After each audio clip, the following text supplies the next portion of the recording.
बिस्मिल्लाहिर्रहमानिर्रहीम। अस्सलाम वालेकुम नादरीन, आप यूट्यूब चैनल देख रहे हैं। मैं इमरान खान हूँ। पाकिस्तान में मुज़ाकरात का रोला पड़ा हुआ है और दो तरह के मुज़ाकरात हो रहे हैं। मैं आपको काफ़ी दिनों से बता रहा हूँ। मैं आपको ये बता रहा हूँ कि बैकडोर चैनल भी मुज़ाकरात हो रहे हैं और फ्रंट पे जो हुकूमत और अपोजिशन की कमेटियाँ हैं वो भी बैठ कर मुज़ाकरात कर रही हैं। अब इस वक्त जो आर्मी चीफ़ की मुलाकातें हैं उनको लेकर के बड़ी बेचैनी है। हुकूमती कैंप के अंदर भी और अपोजिशन के अंदर भी सवालात उठाए जा रहे हैं। पाकिस्तान के मीडिया में सवालात उठाए जा रहे हैं। इस वीलॉग में बहुत सारी चीज़ें मैं आपके सामने क्लियर कर दूंगा, क्योंकि दोनों तरफ का स्टेटमेंट भी आ गया। दोनों तरफ के बयानात आ गए हैं। एक तो इमरान खान साहब का बयान है पहले आर्मी चीफ से बैरिस्टर गौहर की मुलाकात के हवाले से। ये जो मुलाकात हुई है इसके बारे में ना दो अलग अलग खबरें मेरे पास, और दोनों तरफ के लोग बड़े पक्के दावे कर रहे हैं। उनका ये दावा है कि एक मुलाकात नहीं हुई, ये ज़्यादा मुलाकातें हुई हैं और ये सिर्फ पेशावर वाली कार्रवाई नहीं है, उसके अलावा भी मुलाकातें हुई हैं। अब ये मुलाकातें क्यों हुई हैं ये अलग सवाल है, ये मैं आपको बताता हूँ। लेकिन बैरिस्टर गौहर की जो मुलाकात है उसमें बैरिस्टर गौहर ने कहा कि इमरान खान ने कहा है कि मुलाकात आर्मी चीफ के साथ मेरी खुशाइंद है। ये उन्होंने इमरान खान साहब का पैगाम बताया, क्योंकि साफियों ने कहा था जी इमरान खान साहब से पूछे आप। अब पीटीआई के जो चेयरमैन है बैरिस्टर गौहर और वजीर आला खैबर पख्तूनख्वा अली अमीन गंडापुर की आर्मी चीफ से मुलाकात को खुशाइंद करार दिया इमरान खान साहब ने। ये पाकिस्तान का मीडिया रिपोर्ट कर रहा है। अडियाला जेल के बाहर गैर रस्मी बातचीत कर रहे थे ये बैरिस्टर गौहर साहब। उन्होंने बताया कि इस गुफ्तगू में खान साहब ने सहाफ़ियों को बताया कि मेरी मुलाकात एक जगह हुई है। मेरी जो भी मुलाकात किसी से भी होती है मैं तब बताता हूं जब खान साहब की मुझे हदायत होती है। तो उनका कहना था मैं जहां भी जाता हूं जो भी करता हूं वो इमरान खान के लिए ही करता हूं और उनकी हदायत के मुताबिक करता हूं। इमरान खान ने मेरी मुलाकात को खुशाइंद करार दिया है। मुल्की इस्तेहकाम के लिए ये बहुत ज़रूरी है। हमारे दरवाजे बातचीत के लिए हमेशा खुले थे, दूसरे दरवाजे बंद थे, लेकिन अब अगर बातचीत का आगाज़ हुआ ही है और बात आगे बढ़ती है तो ये मुल्क के इस्तेहकाम के लिए बहुत अच्छा होगा। हमारे दो ही मुतालबात हैं कि जुडिशल कमीशन बने और वो दो वाक़यात की इंक्वायरी करे, और दूसरा मुतालबा जो है वो जो गैर कानूनी तौर पे सियासी कैदी रखे हुए हैं उन्हें रिहा किया जाए। उन्होंने कहा कि मेरी आर्मी चीफ से मुलाकात हुई, मैं और गंडापुर दोनों आर्मी चीफ से मिले। उनका कहना था कि मुलाकात हमारी पेशावर में हुई, हमने अपना सारा मामला आर्मी चीफ के सामने रख दिया है। अब ये लोग जो बाकी लोग बैठे हुए थे वहाँ पे, एमन वली खान या जो बाकी पॉलिटिकल पार्टीज के लोग थे, इवन फजल रहमान की पार्टी हो गई, पीपल्स पार्टी का गवर्नर हो गया, उनके सामने तो ये फिर ये बात नहीं हुई। नहीं तो मुलाकात फिर अलग है। अब यहाँ तो बैरिस्टर गौहर कंफर्म कर रहे हैं। उन्होंने कहा कि एस्टेब्लिशमेंट के साथ बराह रास्त जो मुज़ाकरात है वो खुशाइंद है और हमने आर्मी चीफ के सामने सारे मुतालबात हमारे जो हैं या जो सारी सूरत है वो अपना पूरा मामला उनके सामने रखा है। दूसरी जानिब से मुस्बत पेशरफ्त हुई है, यह भी बैरिस्टर गौहर का दावा है। उन्होंने कहा अगर बातचीत शुरू हुई है तो खुशाइंद है, तमाम मुतालबात पेश कर दिए गए हैं। इमरान खान से मुलाकात के बाद पार्लियामेंट हाउस वो पहुंचे और पीटीआई मुज़ाकराती कमेटी के सरबराह उमर अयूब साहब से उन्होंने मुलाकात भी की और प्रेस कॉन्फ्रेंस दोनों तरफ से हुई है, क्योंकि आज के दिन में कमेटी की मीटिंग भी हुई और पाकिस्तान तहरीक इंसाफ गई और जाकर पाकिस्तान तहरीक इंसाफ ने जो तहरीरी मुतालबात हैं वो पेश कर दिए कमेटी को। इस पर मैं बाद में आता हूं। अब इमरान खान साहब और उनकी जमात पहले दिन से एक बात कह रहे हैं।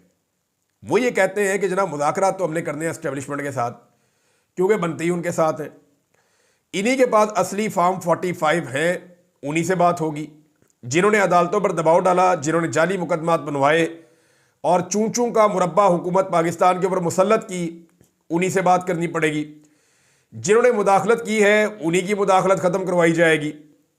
मौजूदा हुकूमत के बारे में वो ये कहते रहे कि ये बस है, बेयारो मददगार है, ये सिर्फ सहूलतकार हैं, बेनिफिशरी हैं और बूट पॉलिशी हैं। देखें, और अर्दली भी कहा उन्होंने इमरान खान साहब ने। तो ये हुकूमत खुद अपने मुंह से भी कह चुकी है कि जी हम तो अर्दलियों के अर्दली हैं, तो हमारे तो हक में भी कुछ नहीं, हमारे हाथ में कुछ नहीं है। राणा सनाउल्लाह ये कह चुके हैं कि हमारी बिसात से बाहर हमसे कुछ ना मांगे, वो हम नहीं दे सकते, हमारी ये औकात नहीं है। तो असल इक़्तिदार और फैसले का इख्तियार जो है वो एस्टेब्लिशमेंट के पास है। अब चंद सवालात पैदा होते हैं कि एस्टेब्लिशमेंट इन मुज़ाकरात में क्यों आई। पहले तो आपको मैंने स्टेटमेंट बता दिया, जो स्टेटमेंट आपके सामने आता है बैरिस्टर गौहर की जानिब से, और वो ये दावा करते हैं कि इमरान खान साहब ने इसे खुशाइंद करार दिया है जो हुआ है। दूसरी जानिब जनाब जो अस्करी ज़राए हैं वहाँ से भी अब खबर आती है, डायरेक्टली कोई ISPR ने इसके ऊपर बयान जारी नहीं किया। हालांकि जब मोहम्मद ज़ुबैर की मुलाकातें हो रही थी इमरान खान साहब के दौर में तो ISPR ने बयान जारी किया था। बैरिस्टर गौहर और गंडापुर से पेशावर में बातचीत खैबर पख्तूनख्वा में सिक्योरिटी और इंसदाद दहशतगर्दी मामलात के तनाज़ुर में हुई है। बैरिस्टर गौहर ने सियासी मामलात पर बात करने की कोशिश की। बैरिस्टर गौहर को जवाबन बता दिया गया कि सियासी मामलात पर बातचीत आप सियासतदानों से करें। बातचीत को सियाको सबाक से हटकर पेश किया गया। कोशिश की गई है कि सिक्योरिटी मामलात पर होने वाली बातचीत को सियासी रंग दिया जाए, जो अफसोसनाक है। ये जी अस्करी ज़राए से फिर ये खबर जारी की गई है। अब मामला ये है कि अस्करी ज़राए के ऊपर एतबार कौन करे। अस्करी ज़राए तो खबरें बड़ी बड़ी अजीब देते रहे हैं। वो ये भी कहते रहे हैं कि पाकिस्तान तहरीक इंसाफ जो है वो 10-12 सीटें जीतेगी, फिर हमने देखा वो 180 से ज़्यादा सीटें जीत गई पाकिस्तान में। अस्करी ज़राए तो हमेशा ये कहते हैं कि हमारा सियासत में कोई किरदार नहीं है, बल्कि ज़राए क्या वो खुद आकर सामने कहते हैं कि सियासत में हमारा कोई किरदार नहीं। फिर हम देखते हैं कि उनका एक बदतरीन किरदार पाकिस्तान की सियासत के अंदर हमेशा रहता है। तो अस्करी ज़राए जो कार्रवाई डाल रहे होते हैं ना, वो कभी बता नहीं रहे होते। एक तो ये बात आप कंफर्म कर लें। दूसरा एक और चीज़ भी हाईलाइट की गई कि DG ISPR जनाब अहमद शरीफ साहब ने लाहौर में सहाफ़ियों की बड़ी तादाद से कुछ दिन पहले एक मुलाकात की और उस मुलाकात में उन्होंने यकीन दिलाया कि हम बिल्कुल न्यूट्रल हैं, हमारा सियासत से कोई ताल्लुक़ नहीं है, हमारे लिए सारी सियासी जमातें एक जैसी हैं, कोई भी सियासी जमात या सियासी लीडर हमारा फेवरेट नहीं है और कोई भी शख्स जो है वो रियासत से बड़ा नहीं हो सकता। ये स्टेटमेंट एक दौर में आसिफ गफूर साहब ने दिया था। उन्होंने कहा था जी कोई भी जो है वो आर्मी चीफ अपनी फ़ौज से बड़ा नहीं होता और कोई भी फ़ौज अपने मुल्क से बड़ी नहीं होती। तो ये उससे मिलती जुलती बात मुझे लगती है। अब ये अभी हुई है ये मुलाकात, लेकिन मुझे अच्छी तरह याद है बिल्कुल ऐसी ही एक मुलाकात हुई थी, उसमें मैं भी मौजूद था लाहौर में। उस वक्त का DG ISPR general Babar Iftikhar आए थे लाहौर में और उन्होंने सहाफ़ियों से मुलाकात करते हुए बिल्कुल डिट्टो कॉपी यही बातें की थी, ऐसे ही जो अभी अहमद शरीफ साहब कह रहे हैं। लेकिन सहाफ़ियों से उनकी वो मुलाकात के बाद रजीम चेंज ऑपरेशन हुआ और फिर पाकिस्तान के अंदर जो कुछ हुआ वो आप सब अच्छी तरह जानते हैं। लिहाजा अस्करी ज़राए से खबर आ रही है कि जी कोई मुलाकात नहीं हुई और वो तो सिक्योरिटी की बातें हैं। अब बैरिस्टर गौहर जो है वो क्या सिक्योरिटी के बारे में बताएंगे, सिक्योरिटी कैसे टाइट होती है। यानी बैरिस्टर गौहर तो पहले कानूनदान हम समझते थे, फिर सियासतदान हम समझते हैं, अब हम उन्हें सिक्योरिटी एक्सपर्ट के तौर पे भी लेंगे। तो सिक्योरिटी में बेचारे बैरिस्टर गौहर क्या बताएंगे, उनका उसमें कोई एक्सपीरियंस नहीं है। यानी उनके तो अपनी सिक्योरिटी घर की ऐसी थी कि 4 बंदे आ जाए तो अंदर घुस के उन्होंने सारी तोड़ फोड़ कर दी थी एक दिन, मुझे अच्छी तरह याद है, वो विजुअल मैंने देखे हुए हैं। अब मामला ये है कि एस्टेब्लिशमेंट दौड़ रही है कि जनाब हम नहीं कर रहे कोई ऐसी बात, क्योंकि एस्टेब्लिशमेंट को ये पता है कि उधर से गालियां पड़ेंगी जो PDM की जमातें हैं और अगर वो मुज़ाकरात नहीं करते तो यहां फंस जाएंगे। अब जो चीज़ समझ आ रही है ना, सवालात जो पैदा हो रहे हैं कि जिस जमात को एस्टेब्लिशमेंट फितना कहती थी, डिजिटल दहशतगर्द कहती थी, मुल्क के दुश्मन और गद्दार करार देती थी, उसी जमात से बातचीत करने पर क्यों मजबूर है। उस जमात के लीडर को क्यों बार बार कहते हैं कि आप अपने घर चले जाएं, कोई डील कर लें, आप हमारी बात मान लें। एक्चुअली जो समझ आ रही है वो ये है कि एस्टेब्लिशमेंट ने दोनों दरवाजे खोलने रखने का फैसला किया है। एक दरवाजा वो खुला रखना चाहते हैं कि पाकिस्तान तहरीक इंसाफ के साथ एंगेजमेंट शुरू की जाए और ये एंगेजमेंट अब आपको नजर भी आ रही है कि तहरीक इंसाफ को मैक्सिमम एंगेज किया जाए जितना ज्यादा हो सकता है। इमरान खान साहब से भी बैकडोर चैनल कोई ना कोई बंदा इधर उधर से मिलता रहता है। अब इधर जो है वो ये भी, और ये पिछले कुछ अरसे की बातें हैं, इससे पहले इमरान खान साहब के ऊपर सारा जुल्म जबर फस्तायत करके देख ली इन्होंने, देखा ये मलंगा आदमी टूट ही नहीं रहा, अब हल ही कोई नहीं है। तो एस्टेब्लिशमेंट दोनों दरवाजे खुले रखना चाहती है कि ज्यादा बैरूनी और अंदरूनी दबाव अगर बढ़ गया तो पाकिस्तान तहरीक इंसाफ को उसका हक लौटाने की जो ऑप्शन है इसको भी खुला रखा जाए ताकि अपने लिए कोई मुसीबत ना बने। और दूसरी ऑप्शन यह है कि अगर प्रेशर जो बाहर से आ रहा है खास तौर पे वो मैनेज हो गया तो इसी सिस्टम के साथ आगे बढ़ जाएंगे, क्योंकि शहबाज शरीफ साहब की पॉलिश बहुत अच्छी है और मरियम नवाज कैरी बहुत अच्छा करती हैं। लिहाजा फिर एस्टेब्लिशमेंट ने अपना ये वाला ऑप्शन भी रखा हुआ है। पहले भी कभी एस्टेब्लिशमेंट ने तस्लीम नहीं किया कि वो मुज़ाकरात कर रही है, लेकिन वो कुछ ना कुछ हर वक्त कर रहे होते हैं। मोहम्मद ज़ुबैर वाली मिसाल मैंने आपको बताई, DGISPR वाली मैंने मिसाल आपको बताई। ये हमेशा कहते हैं लेकिन करते कुछ और हैं। अब कुछ जो है वो सवालात पैदा हो जाते हैं इस सारी सिचुएशन में कि इन मुज़ाकरात का बेनिफिशरी कौन होगा अगर तो ये मंतकी अंजाम तक पहुंचते हैं। तो देखिए, डोनाल्ड ट्रंप के बेटे ने पाकिस्तान तहरीक इंसाफ के लोगों से रब्ता किया, ओवरसीज से उनसे जो रब्ता हुआ, उन्होंने कंफर्म किया कि पाकिस्तान को हमने बड़ा स्ट्रांग मैसेज दिया है और पाकिस्तान की एस्टेब्लिशमेंट जो जुल्म और जबर और फसादियत पहले कर चुकी है वो नहीं करेगी। दूसरी जानिब बरतानिया में और अमेरिका में ओवरसीज पाकिस्तानियों ने मुसीबत डाली हुई है। बरतानिया में बड़ा कामयाब प्रोग्राम किया जुल्फी बुखारी ने और उनके साथियों ने, और उस प्रोग्राम के अंदर जो है वो मुतालबात कुछ इस तरह के सामने आए कि पाकिस्तान को हम नुकसान नहीं पहुंचाना चाहते, लेकिन हम जो इंडिविजुअल्स या इनफरादी तौर पे जो शख्सियात पाकिस्तान के अंदर ओहदों पे बैठी हुई हैं, उन्होंने जो पाकिस्तान के अंदर जुल्म और बर्बरियत का बाजार गर्म किया, जो इंसानी हकूक की पामालियाँ की, जो कत्लेआम किया, उसके बाद उनके ऊपर पाबंदियाँ लगाई जाएँ और पाबंदियाँ जो है वो उनके असासे मुजम्मद किए जाएँ, उनके ट्रैवल बैन लगाए जाएँ, उनके वीज़ा कैंसिल किए जाएँ और उनके ऊपर हर तरह की बैरूनी एड लेने के ऊपर भी उन लोगों के ऊपर पाबंदियाँ लगाई जाएँ। और अगर उनके कोई ऐसे कोर्सेज हैं जो उन्होंने कर रखे हैं बाहर से, तो उन्हें भी कैंसिल कर दिया जाए। ये जनाब मुतालबात हैं जो सामने आ रहे हैं ओवरसीज पाकिस्तानियों की जानिब से, और ये वो करारदादें हैं जो तैयार हो रही हैं। और आने वाले दिनों में मैंने आपको पहले बता दिया था कि 2 हांडियां तैयार हो रही हैं। जो बरतानिया वाला मामला वो आपने देख लिया, उसका बहुत प्रेशर आया पाकिस्तान पे, और 15 MPs की मौजूदगी ये बहुत बड़ी तादाद है। नॉर्मली उनकी जो कमेटी रूम्स के अंदर इस तरह की मीटिंग होती है उनमें 2, 4, 5 MP से ज़्यादा नहीं आते, यानी तमाम जमातें अपनी नुमाइंदगी भेज देती हैं लेकिन ज़्यादा लोग नहीं आते।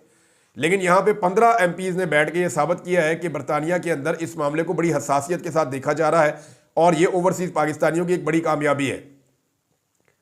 अगर 8-10 सेनेटर्स आ जाते हैं पाकिस्तान तहरीक इंसाफ या ओवरसीज पाकिस्तानी जो करने जा रहे हैं अमेरिका में, वहाँ कांग्रेशनल मीटिंग के अंदर अगर 8-10 अमरीकी सेनेटर्स आ जाते हैं, तो इसका मतलब ये है कि वहाँ पे भी एक बहुत बड़ी कामयाबी मिल जाएगी पाकिस्तान तहरीक इंसाफ को या ओवरसीज पाकिस्तानियों को, और उसके बाद रास्ता खुल जाएगा बाइंडिंग रेजोल्यूशन का। और अगर बाइंडिंग रेजोल्यूशन पास हो जाती है तो फिर इस रजीम के लिए बड़ी मुश्किलात पैदा हो जाएगी। अब सवालात ये है कि अगर तो एस्टेब्लिशमेंट दबाव का सामना ना कर पाई, खसूसन जो बाहर से आ रहा है, तो मुज़ाकरात तो कामयाब हो जाएंगे जो बैकडोर चैनल हो रहे हैं। और अगर ये मुज़ाकरात कामयाब होते हैं तो कुछ सवालात हैं। नंबर 1, ज़्यादा शराइत किसकी मानी जाएंगी, इमरान खान की या एस्टेब्लिशमेंट की? पाकिस्तान में इलेक्शन कब तक होंगे, बड़ा आम सवाल है। अब ये कहा जाना शुरू हो गया है 2026 इलेक्शन का साल है, और सारे लोग जो भाग दौड़ कर रहे हैं ये इलेक्शन की तैयारियां कर रहे हैं। ये जो बार बार स्टेटमेंट आ रहे हैं कि इकोनॉमी ठीक हो गई, ये ठीक हो गया, वो ठीक हो गया, हालांकि हर चीज का इन्होंने बेड़ा ही गर्क करके रख दिया। झूठ पे झूठ बोल रहे हैं। मरियम नवाज जाके बच्चों को कहती है कि मैं धुंध के बावजूद हेलीकॉप्टर उड़ा के पहुंच गई हूं, मुझे बच्चों से प्यार है। वो तारिक मतीन साहब ने फोन किया और वहां से बाकायदा रिकॉर्डिंग करके चला दी कि जनाब महकमा मौसमियात वाले बता रहे हैं कोई फ्लाइट कैंसिल नहीं हुई और कोई धुंध मौजूद नहीं थी, ना फैसलाबाद में ना लाहौर में। तो झूठों के सर पे अगर सींग होते ना तो ये 12 सिंगा होते। यानी कोई अगर झूठ बोलने वाली मशीन भी होती तो वो अब तक थक जाती, टूट जाती, बर्बाद हो जाती। लेकिन मरियम नवाज के झूठ खत्म नहीं हो रहे। हम रोजाना जब भी वो बोलती है उनके मुंह से 4, 5, 6, 7 झूठ निकल ही जाते हैं। और मजे की बात यह कि ज्यादातर झूठ उनके पकड़े जाते हैं। तो इलेक्शन कब तक होंगे? 2026 की तारीखें लोग दे रहे हैं, ये 2025 में भी हो सकते हैं इलेक्शन। तीसरा सवाल यह है कि पाकिस्तान तहरीक इंसाफ के लिए मुल्की सियासत में क्या स्पेस वापस खुल जाएगी? यानी कि हम देखेंगे पाकिस्तान तहरीक इंसाफ मीनार पाकिस्तान पे जलसा करे, मुल्तान में जलसा करे, इस्लामाबाद में जलसा करे और पूरे पाकिस्तान के अंदर उनके जलसे जुलूस खुल जाएं। क्या लोग पाकिस्तान तहरीक इंसाफ का झंडा लेकर घूम सकेंगे सिंध में, बलूचिस्तान में, इस्लामाबाद में, पंजाब में? ये वो सवालात हैं जिनके जवाब आपको आने वाले दिनों में मिल जाएंगे कि जनाब अपने घर की छत पे आप PTI का झंडा लगाएं तो रेड तो नहीं होती। ये वो टेस्ट है जिसके अंदर ये निज़ाम पास हो गया तो समझो कि इस निज़ाम ने अपने आप को न्यूट्रल करने का फैसला किया है। पांचवा सवाल यह है कि क्या सियासी कैदियों की रिहाई हो जाएगी इसके बदले में? यह भी आपको आने वाले दिनों में पता चलेगा। छठा सवाल यह है कि 26वीं आईनी तरमीम से सुप्रीम कोर्ट का और आइन का जो हुलिया बिगाड़ा गया है उसे कैसे दुरुस्त किया जाएगा? ये बड़ा सीरियस इशू है। सातवां ये है कि पाकिस्तान की जो एस्टेब्लिशमेंट है, इसके वादों का जामिन कौन होगा, ये किसको जमानत देंगे। ओवरसीज पाकिस्तानियों के अंदर बहुत बड़ी बड़ी शख्सियात हैं, क्या उनको जामिन बनाएंगे, उनको जमानत देंगे, और इनकी गारंटी मानेगा कौन, क्योंकि ये किसी वक्त भी किसी को भी धोखा दे देते हैं। आठवां बड़ा सवाल यह है कि इमरान खान एस्टेब्लिशमेंट का सियासी किरदार खत्म कर पाएंगे, क्योंकि इमरान खान साहब ने पूरा मिशन इस पे रख के खड़ा किया, पूरी कंपेन इस पे रख के खड़ी की है कि बंद कमरों में फैसले नहीं होने चाहिए। और यही इमरान खान साहब का एक जुमला है जिसने हम सबको अपील किया था कि अगर यह आदमी ये कर जाए कि एस्टेब्लिशमेंट का सियासत के अंदर से किरदार खत्म कर जाए, तो यह पाकिस्तान की सबसे बड़ी खिदमत होगी। तो क्या इमरान खान साहब इन मुज़ाकरात के नतीजे में यह कर पाएंगे? नंबर 9, क्या आर्मी चीफ इस साल रिटायर हो जाएंगे या 2027 तक वो अपनी मुद्दत मुलाजमत को, जो एक एक्सटेंशन उन्हें मिली है कि अब आर्मी चीफ 3 साल नहीं रहेगा 5 साल रहेगा, कानून में तब्दीली लाई गई थी, या वो 2027 तक जाएंगे? ये भी एक बड़ा सवाल है। 10वां सवाल यह है कि 26 नवंबर और 9 मई का कत्लेआम जो है, इसका क्या बनेगा? क्या इस पे माफ किया जाएगा या ये केसेस चलाए जाएंगे?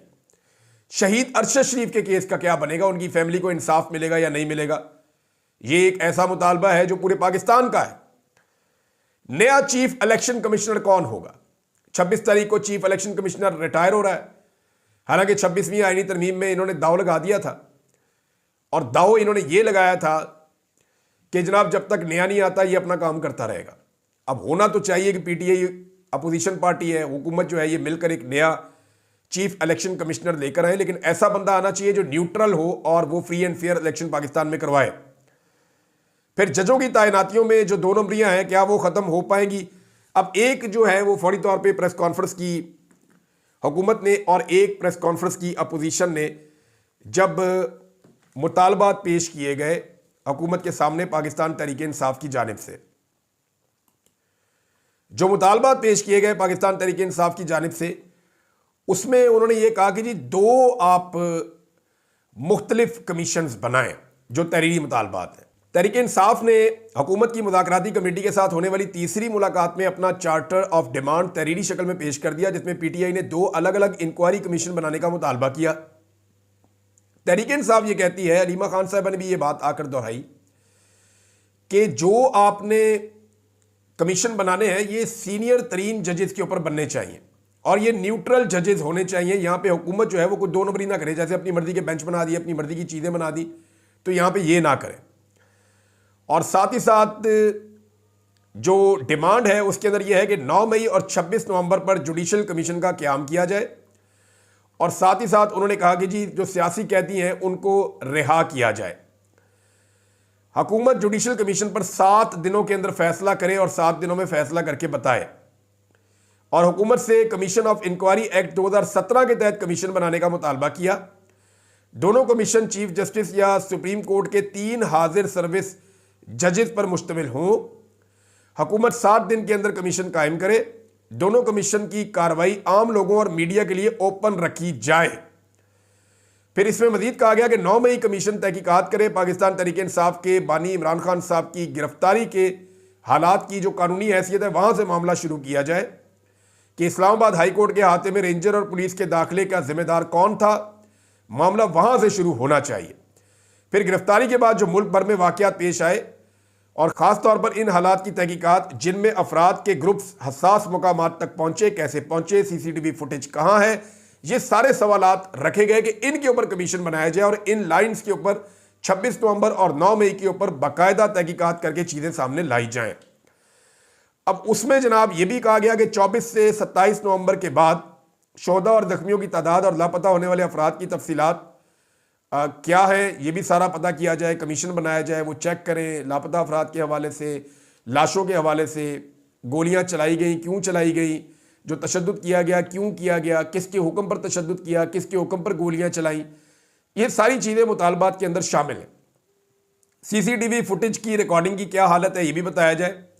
अस्पतालों और तिब्बी मराकज से भी सीसीटीवी फुटेज ली जाए 24 तारीख से लेकर 27 नवंबर तक की, और उसके बाद जो है वो commission blue area Islamabad commission जो है वो ब्लू एरिया इस्लामाबाद में चाइना चौक से डी चौक तक मुख्तलिफ मकामात पर रिकॉर्ड की गई सीसीटीवी फुटेज की जो हालत है उसका जायज़ा ले, अस्पताल के अंदर जो रिकॉर्ड लाया गया उसका जायज़ा ले। ये वो तमाम चीज़ें हैं जो वो कमीशन देखे। तो ये 2 कमीशन मांगे। बज़ाहिर जो उसके बाद हुकूमत ने एक प्रेस कॉन्फ्रेंस की, हुकूमत ने पाकिस्तान तहरीक इंसाफ के ऊपर बड़े सीरियस एलिगेशंस लगाए और उन्होंने कहा जी कि तहरीक इंसाफ जो है वो ज़्यादती कर रही है, गलत बात कर रही है। हुकूमत ने इनके मुतालबात जो हैं वो मुस्तरद कर दिए और मुस्तरद करते हुए ये कहा जी कि यानी एक तरह से उन्होंने कहा जी कि कमीशन नहीं बनेगा, लेकिन फिर भी उन्होंने ये बताया कि 7 दिन का वक्त है, तो 7 दिन के अंदर हम आपको बताएंगे। अब वैसे तो ऐसे उनकी बातों से लग रहा है कि जैसे उन्होंने मुस्तरद कर दिया है, और ये हुकूमत का रवैया था और हुकूमत ने कुछ सवालात उठा दिए फौरी तौर पे इस मुतालबात की फहरिस्त को पढ़ते हुए। और पाकिस्तान तहरीक इंसाफ के मुतालबात के बाद हुकूमत की जानिब से जो सवालात आए उस पर फिर पाकिस्तान तहरीक इंसाफ ने भी एक प्रेस कॉन्फ्रेंस कर दी। उन्होंने कहा जी अब आप कमीशन नहीं बनाते तो आप फारिग हैं, अब आपको हमने टाइम दे दिया है और हमारे चेयरमैन ने ये कहा इमरान खान साहब ने कि आपके पास यही टाइम है, कमीशन आपको बनाने पड़ेंगे, अगर आप कमीशन नहीं बनाते तो फिर आप फारिग हैं। ये भी हुकूमत को बता दिया गया है इस प्रेस कॉन्फ्रेंस के अंदर। अब जो फर्दर डेवलपमेंट्स आती हैं मैं आपके साथ बाद में शेयर करता हूँ। नाज़रीन अब तक के लिए इतना ही, अपना ख्याल रखिएगा, अपने इस चैनल का भी। अल्लाह हाफ़िज़।